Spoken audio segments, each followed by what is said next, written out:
Hi everybody, welcome to the deep dive. In today's video we're going to look at how to store your regulators properly, because after you've done the dive, after you've done the exciting bit, it's quite important to look after your gear. We've looked at how to clean your regulators previously, but then after they're cleaned and after they've dried thoroughly, then what do you do with them? Just put them in a drawer? I don't know. Let's take a closer look.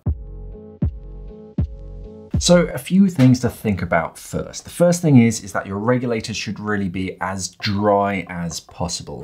Any kind of moisture is just going to get all nasty and it's just going to rot away at your regulators. So after you've cleaned them thoroughly, make sure that you dry them thoroughly as well, especially on the inside of second stages. Because it's a sealed, closed kind of cup environment, it can be quite easy for water to just catch and sort of store itself inside of there. So make sure that they've dried out thoroughly. Hoses, your hoses like to be as straight as possible. If you bend them, especially in one small area, time after time, they are going to get a little bit tired and they are going to wear out in that one particular area. So if you can, it's best to leave the hoses as straight as possible. And when you're looking underneath hose protectors as well, it's very important to take a look underneath them. Hose protectors are nice to keep your hoses as straight as possible around the ferrule, the metal section, but underneath them, again, they can hold on to water and moisture and just any kind of nasties. So it's important to kind of pull those back and look underneath them to make sure that your hose isn't getting damaged underneath. With your first stage, it's important to put your dust cap back in place. The dust cap, as the name suggests, is keeping dust and other contaminants outside of that first stage. If you leave it open to the elements, then just stuff can get in, and even actual air itself, it can start to degrade the greases and the parts on the inside of the first stage. So try and keep it as airtight as possible and put that dust cap back on. Also, double check if your regulator has a storage mode or function built into it. A lot of regulators nowadays, they actually have a little function. Some are automatic. A lot of atomic regulators have an automatic valve that just relieves a little bit of the tension on that seat. But some have a mechanical mechanism where you basically push the purge button in, rotate it a little bit, and that just holds the purge button down and just means that when it's in storage, the spring isn't pushing quite as hard on that seat. But if you don't have one of those functions, it's not the end of the world. The best thing that you can do is, if you have an adjustable breathing knob, is to unscrew that all the way as much as possible, because again, that's just relieving some of the tension off of that spring and preparing it better for storage.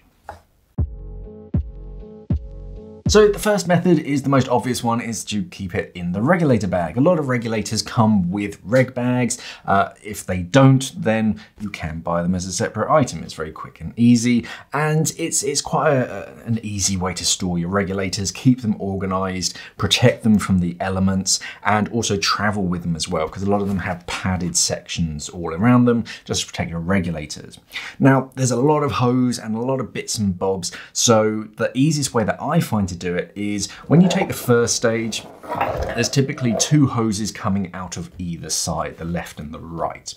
If you kind of separate those and then with one hand kind of grab hold of one set of the hoses and then pass them over the other set to make a little X, grab hold of the X and then let the first stage drop, and you make a quick, easy coil. Then with the excess hose from the second stages and the gauges, you just wrap it up, and that makes a nice, neat little package that you can stow away nice and easily. Pop it in your regulator bag. And when you're sort of selecting a regulator bag, if they don't come with the regulators, try and get the largest regulator bag possible. You can get some, especially the smaller, rounder ones. Round kind of makes sense because when you coil it up, it makes a round shape, but it's kind of restricting space. And when you've got the big first stage and the second stages, you've got all of them kind of jostling for space.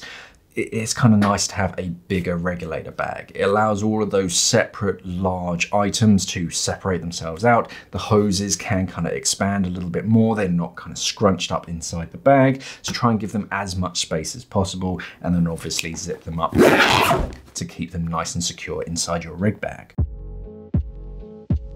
The next method is literally just hanging your regulators up on a hook. Now there's a couple of ways of doing this. You can either do it straight from the first stage, or you can do a bit of a coil and then hang them up. Personally, I prefer the coil because it takes a bit less strain on the hoses. But for the first stage, you can actually get a lot of sort of coat hanger hooks for scuba gear, and they actually have either an A-clamp fitting kind of built into it or a DIN fitting so that you can attach your regulators by the first stage and just let everything hang. The downside to that is that literally everything hangs, and the weight of the second stage is going to pull on the hose. And again, on this section right here next to the metal ferrule, the clamp section of the hose, it's really going to bend that hose in that one particular area. So if it's for long periods, you can damage the hose. If you're doing it again and again, it's going to damage that hose. So it's better for kind of short things. It's more for when you're drying your regulator or kind of hosing them down. You can leave them to drip dry, that's okay, but anything more than a day or so and it is going to start to damage the hoses and you'll need to replace them before long. If you're folding the hoses and then hooking them up, I kind of prefer this method just because the hoses aren't quite as tugged on in that one particular area. You can do it, but again, your regulator is exposed to the atmosphere, which is going to start to degrade seals, make them go harder over time. So it's better to keep them in some kind of bag and then hang that bag up. Okay, so that's how to best store your regulators. Personally, it's somewhere dark with a nice controlled temperature. It's normally in an inside cupboard, somewhere dark where the temperature doesn't fluctuate too much. Too hot and the sort of the rubbers and the materials are going to start to degrade. Too cold and they'll go brittle.